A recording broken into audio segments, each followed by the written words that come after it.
Hey, everybody. Welcome to the Firestone Files. I am Dr. Chris Firestone. Today on the Files, I'm bringing you part 3 of a 3-part series answering the question, what is philosophy?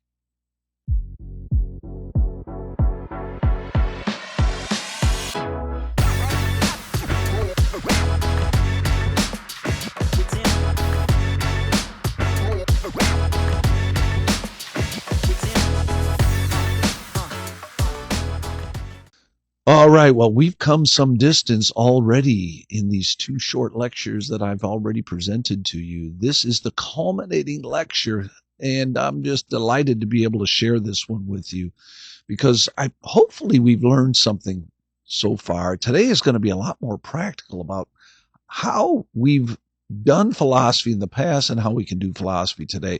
But in order to get there, you guys will recall that we had to define philosophy, and I landed that definition as the perspective of the self based upon reason and freedom. But historically, as philosophy has worked out its own self-understanding, it's gone through different epochs. You know, the Greeks, we talked a little bit about their various ways of understanding the nature of philosophy. Then we had the great Christian era of philosophy, in which, theology was first philosophy, and philosophy was more of its handmaid. And then we got to the era of the modern period, the Enlightenment, where philosophy once again regained its independence, you might say, but not pure independence. It is still marked by the sort of insights of Christian thought, but it appropriates or re-examines philosophy with a new kind of confidence in that period. It's from the period of the Enlightenment really on into the 19th and 20th century that philosophy began to dig its own grave. And now we have to start thinking about philosophy again with the eyes of faith, with the whole notion that you have to adopt other perspectives. This is what it means to learn and to grow and to be educated, but it also means to be wise in knowing who to trust and so forth. So in this lecture, now this is a key kind of culminating lecture because I am going to sort of give you guys the secret sauce of philosophy, and that's what I call the tree of philosophy. The questions that philosophy continues to ponder, and there are many, but they all fall under what I would call the big questions, and typically these are metaphysical questions. When all else fades away, what remains? And this is the topic of metaphysics, but most of the stuff that we hold near and dear as human beings fall into that category. Things like God, things like love, injustice, even our own dignity, our own souls fall into the category of the metaphysical. And historically speaking, I'm going to show you this with the tree of philosophy. There's only really been 2 different ways in which philosophers in the West have approached these questions: ontologically, through the question of existence, and epistemically, through the question of knowledge. And those 2 approaches, and depending on where you live in the history of ideas and what times you find yourself in, you might approach it with one or the other or some kind of combination of the 2. So I'm going to talk about this in lecture number 3. Those things, those topics, those approaches alone are not sufficient to pursue good philosophy. I'm going to make the argument or suggestion, I guess. It's only so much you can do in a short form. We'll do more of this later in the Firestone Files as we extrapolate these definitions and these insights and approach these topics once again later on. But I'm going to make the suggestion here in lecture 3 that there are 2 fields of philosophy that are utterly foundational. Those are logic and ethics. If you're not logical, you're never going to get at answers to the big questions. If you're not ethical, you're only going to get answers of your own making. So that's coming at you here in this 3rd lecture as we discuss the tree of philosophy and how to go about doing philosophy in the 21st century. All right, well, that's enough of an introduction. I hope you enjoy. Hi, I'm Dr. Chris Firestone, and this is the 3rd lecture, the final lecture, addressing the question, what is philosophy? In the previous lectures, we looked at a few of the common approaches to philosophy. We talked about philosophy being the field of no definite answers. I try to dispel that notion by saying the problem isn't that there's no definite answers, but there's, in fact, too many answers. That it's a field of deep thinking. Certainly, philosophers are deep thinkers, spend a lot of time thinking about the questions, the big questions of life, and yet they're not unique in that. Other thinkers in other fields do very much the same thing, although they may be a little bit more focused in particular ways. And the other one was that philosophy is the field of many questions. And yes, philosophy does have a lot of questions and so forth, but questions come up in every field, and so there's nothing really unique about that answer.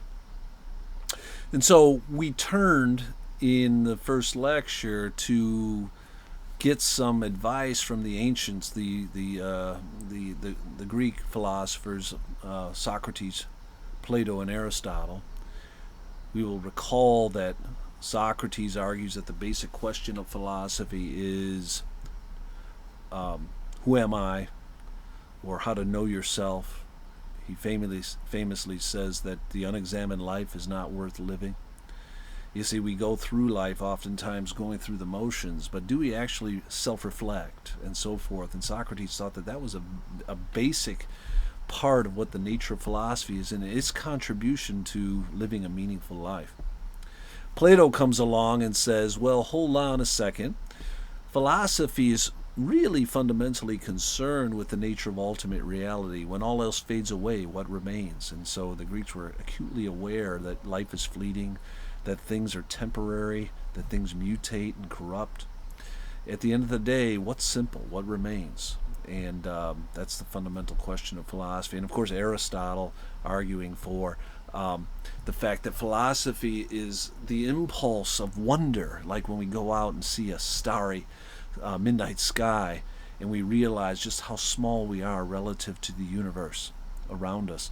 And so that wonder and ignorance that we feel, that's the starting point of philosophy, is not the ending point.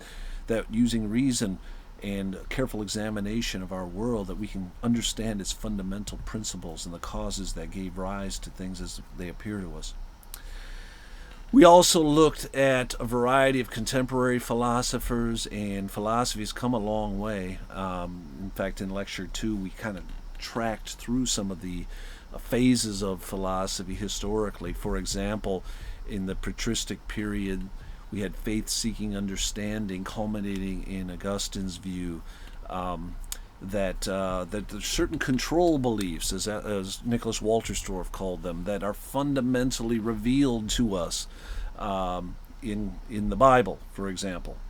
And that philosophy's job is to help extrapolate those, to connect them, to give us a means and a method for filling out that worldview. And that happens for quite a long period of time in the Western intellectual tradition. It wasn't until we got to Aquinas where we came to the realization that philosophy, which was the handmaiden of theology for so long, actually has an autonomous sphere in which it can work. And I suggested to you that autonomous sphere comes into sharp relief in the philosophy of René Descartes, where Descartes basically wipes away all past authorities and traditions and starts philosophy afresh by saying that it's really a careful and critical use of reason. And I made the argument, I guess I made the claim and tried to make the argument in the second lecture, that fundamentally, at its base, philosophy is the perspective of the self based upon reason and freedom. And this is kind of a Cartesian Kantian understanding of what philosophy actually is. You see, every person is born into the world, have to be educated and so forth. And they have to try to figure out who they are and what their place is in the world and why they're here and not in some other place. And the strangeness, the uniqueness of the space-time continuum in which they find themselves and so forth. And that's a basic aspect of what philosophy is. Now, I also argued that philosophy can't rest there. Because if it's just the perspective of the self based upon reason and freedom, you don't have arguments, you don't have judgments, you don't know who to trust, you really don't have wisdom. And philosophy is the love of wisdom. But we have to make those judgments on life's way. We have to determine truth from falsity, moral character from immoral character, beauty from the lack of beauty, and so forth. And these are decisions every human being has to make. So every human being is, in a sense, a philosopher under this definition. But there's two types of philosophy, broadly speaking. It's a good philosopher and a bad philosopher. The good philosopher makes wise choices about perspectives to trust, to appropriate into their philosophical worldview. I tried to give an example of that with, for example, choosing a doctor. I mean, you could operate on yourself, you could educate yourself, you can use YouTube and see if you can figure it out, but probably wiser is to find an expert, somebody who is better situated to address the question that you're raising. Let's say it's an ailment. They have a certain expertise. And it would be wise for you to give yourself over to them. Now, you don't give yourself over willy-nilly. You may get a second opinion. There's all sorts of philosophical things one would do to make a wise choice. But that you give yourself over to another perspective is really not something that we can question, I don't think. This happens with your mechanic. It happens with your lawyer. It happens with your prospective spouse. It happens with your friends, and so forth. You have to make wise determinations about who to trust and whose perspective resonates with the truth, with the good, and with the beautiful. And that really is an important addendum, you might say, to my definition of philosophy as the perspective of the self based upon reason and freedom. Okay, well, philosophy after the modern period, of course, has gone through a number of revolutions itself, various perspectives. I talked about logical positivism, existentialism, phenomenology, deconstruction, and various other things that have happened in philosophy in the couple hundred years since Immanuel Kant. And none of those are really systems of philosophy per se, or things that commend your allegiance in total, but they are perspectives on the truth that are enlightening, that are helpful in a lot of ways, but perhaps are not as ambitious as philosophy in the past, or in some ways maybe they're more ambitious because they purport to go further than they actually do. There's a lot more that could be said about the contemporary period, but I'm going to kind of leave that be for now. And zero in on doing a little, anatomy, if you will, of what philosophy is today. I'm going to suggest to you that philosophy has three basic areas of inquiry, and then two supporting areas and then there's a whole pantheon of other things that philosophy touches upon as well. Those three, now I'm going to do that. I call this the tree of philosophy. I didn't come up with this metaphor. The first person I have seen historically that actually uses the tree metaphor is René Descartes. He argues that philosophy is like a tree. Contemporary philosopher Stephen Palmquist wrote a book called The Tree of Philosophy as well. And I'm borrowing a little bit of some of their thoughts as well as my own thinking about the history of philosophy. That really there are three major areas. The primary area is metaphysics. And now you might be surprised, I thought this guy knew something about Kant, and he says metaphysics is the primary place of philosophy. Didn't Kant destroy metaphysics? Well, no, not really. Because metaphysics incorporates all those big questions that reason is supposed to be able to give us some perspective on. Those basic questions about three areas in particular: God, ourselves, and the nature of the world. And metaphysics basically says, like Plato, we talked about earlier, what is the essence of those things? When all else fades away, what remains? What is fundamental to the world? And, we all either explicitly or implicitly have an answer to this. In a sense, we're all metaphysical beings in one way or another. What does it mean to be a human being? What is fundamental to the world, and who is God, and what is his fundamental nature, and so forth. So those are the basic questions, I'd say, of metaphysics. Now, getting to answers to those big questions is not easy, and figuring out who to trust may be even tougher. But there are two other areas, what I would call starting points for philosophy, that drive towards an answer to that question. The question of metaphysics, and those fundamental questions about God, humanity, and world. And they are ontology and epistemology. Ontology, in a sense, has been first philosophy for quite a long time, prior to the modern period, certainly. Ontology is a big word with a real simple meaning. Well, is anything really simple in philosophy? Ontology asks the question of what does it mean to exist? What does it mean to stand out? And so when you ask the question of existence, you're basically, one way to think about the question of ontology is to ask, what's the difference between the idea of something and that something actually existing or standing out? Now you might think to yourself, well, that's real and that's a figment. Well, hold on a second.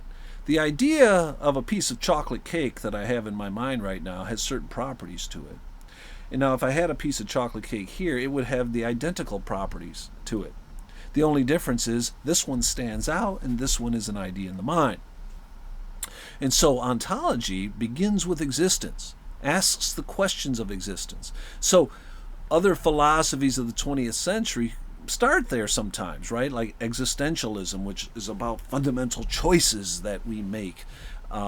And phenomenology, which tries to get to the primordial experience of existence, and so forth. So one way of trying to get to those metaphysical answers is to start with the question of existence. The more common way, we live in more of an epistemic age, from Descartes to Kant, and I think still resonating right on into the 20th, 21st centuries, is epistemology as first philosophy. Epistemology doesn't focus on existence, but rather focuses on knowledge. How do you know? Have you ever had anybody ask you that? How do you know? Or how can you be certain? What's your authority?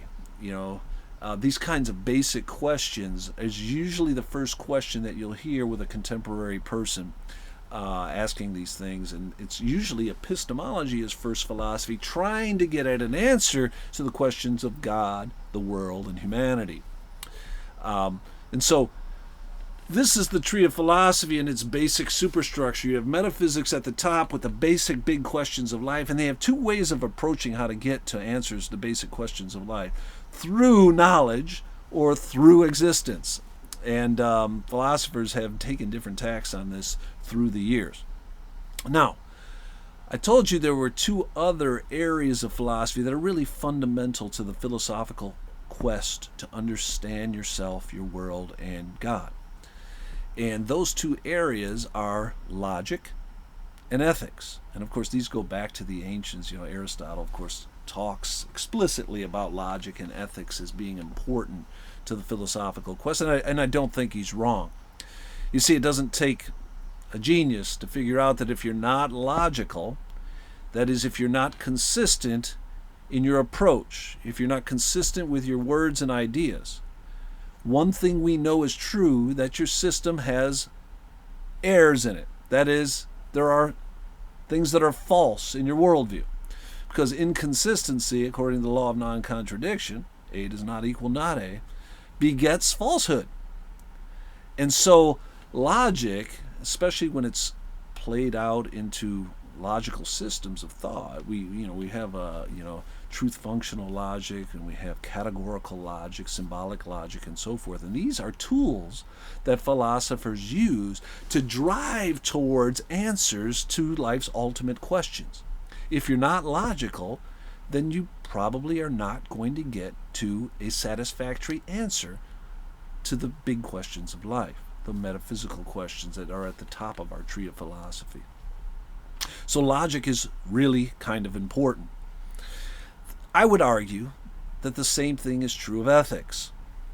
That if we are not ethical, that is, if we are immoral, then we're only ever going to get to answers of our own making for our own purposes. this is where the postmodern and masters of suspicion philosophers get it right. That if, in fact, we are all immoral, then we are all power-seeking, logic-chopping people trying to get the most out of this world while we can.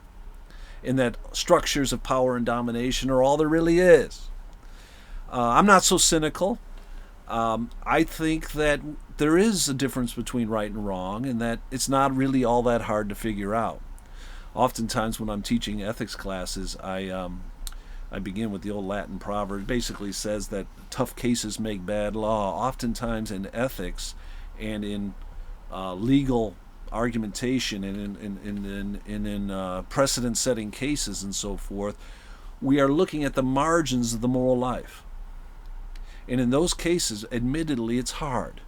But if we get our basic morality from the hard cases, we're doing ourselves a disservice. Morality and goodness is not all that hard to figure out. And so I would suggest to you, I'm not going to argue for an ethical system here, but that logic, the law of non-contradiction, and ethics, let's call that the golden rule, do unto others as you would have them do unto you, or respecting persons, or being obedient to principles that everybody could act upon and so forth, that these are kind of basic to our moral superstructure. And that the law of non-contradiction and categorical thinking and categorical logic and truth-functional logic and the basic principles of logic are fundamental if we're ever going to have an answer to life's big questions. Same thing is true in philosophy, I would suggest, with ethics. That if we're unethical, we're only going to get at narratives and at answers and at superstructures of our own making that are not resonant with truth, beauty, and goodness, but that are resonant with some other ends. In other words, we're being conned, or we're conning ourselves.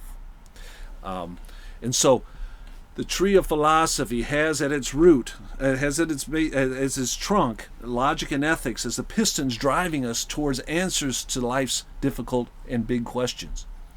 Then there's a real irony in this, but it's part of the situation in which we find ourselves. That at the roots of the tree of philosophy, the stuff that's grounding the tree, is in fact metaphysics itself. That is, logic is based upon axioms, like the law of non-contradiction or the law of the excluded middle and so forth, or the basic laws, the modus ponens or modus tollens, or other axiomatic sort of truths that as soon as we look at them, we know they're true, but trying to prove that they're true is difficult, impossible. That's why they're called axioms. We just assume them to be true because they are coming out of reality as such. They're prima facie true. As soon as we look at them, we know they're true. And that's the irony, is that metaphysics is the roots, and our understanding of metaphysics is at the apex of our quest to understand. I would suggest to you it's the same thing with ethics, that there are some basic ethical principles, let's say the golden rule, or when we look at a situation, we have a moral inclination that's probably fairly accurate and so forth. It's in the tough cases that we get glitches, right, in our intellectual understanding of the good. But by and large, there are axiomatic starting points for moral theory that drive us towards answering life's questions with some kind of meaningfulness, some kind of integrity, and some type of resonance with truth and with goodness and with beauty. And so I'm suggesting that philosophy is like a tree, that it has these big questions that have not been answered to the satisfaction of those who have asked them. That is, there's still human beings who disagree with one another, and that may be the case for some time. Or it may be the case that we will answer some of them and they'll break off into other sciences and so forth. But that is not, those are the big questions. They can be approached through knowledge or through existence, and they are driven by the fundamental fields of logic and ethics that emerge out of reality as such. Now, philosophy has a variety of other areas. One of the things that got me interested in philosophy in the first place was philosophy of religion. When we ask all the questions like free will and determinism, or the problem of evil, can God be both good and evil exist, and so forth, and lots of other questions there. There's philosophy of science, which asks about the fundamental principles of science and whether or not our noetic structure and our senses are trustworthy, and how does quantum physics relate to standard Newtonian physics and so forth. These are all really important questions. There's philosophy of aesthetics, which is in particular to the question of beauty and to purposiveness in nature and so forth. There's philosophy that has permeated, I've been teaching in the university for a while. I see philosophy of history, I see philosophy of business, and all of them are really trying to understand the roots of those fields, and they're trying to press them forward into deeper and more profound understandings of their own self-nature, And that's really what philosophy is about.